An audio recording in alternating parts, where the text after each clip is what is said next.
तो पांडव तो हम बन गए, लेकिन युद्ध जीतने के लिए अभी कृष्ण का स्मरण जरूरी है और हृदय में इन 5 पांडवों की पत्नी दया जरूरी है। धर्म के साथ दया नहीं होगी तो धर्म के नाम पर हम अधर्म करेंगे। बल के साथ दया नहीं होगी तो बल हमारा रक्षण नहीं भक्षण करेगा।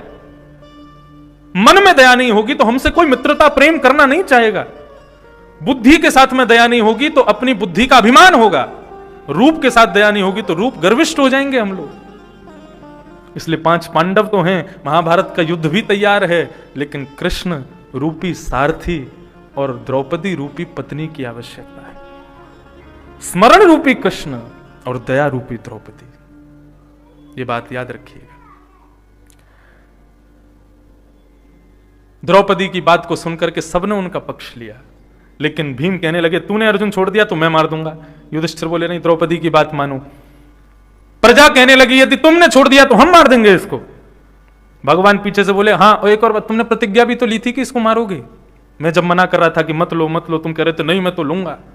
तो अपनी प्रतिज्ञा भी ध्यान में रखना। पत्नी की बात मानो, भाई की बात मानो, भीम भी भाई है उसकी भी बात मानो, प्रजा की भी मानो और अपनी प्रतिज्ञा भी पूरी करो। यदि क्षत्रिय अपनी प्रतिज्ञा पूरी नहीं करता तो 2000 वर्ष के लिए नरक जाना पड़ता है। अर्जुन दुविधा में पड़ गए। जब दुविधा में पड़ते हैं भक्त, इतनी सुंदर बात है यहां पर, अर्जुन संकट में पड़ा है, क्या करूं? तो अर्जुन भगवान की ओर देखता है, ऐसा भाव हम लोग कहते हैं, लेकिन यहां पर अर्जुन ने भगवान की ओर नहीं देखा।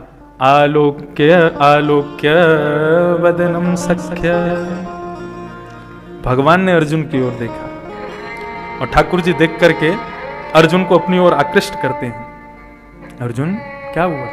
बोले मैं क्या करूं, मुझे बता। बोले ब्रह्म बंधुर न हंतव्य आतताई बधार।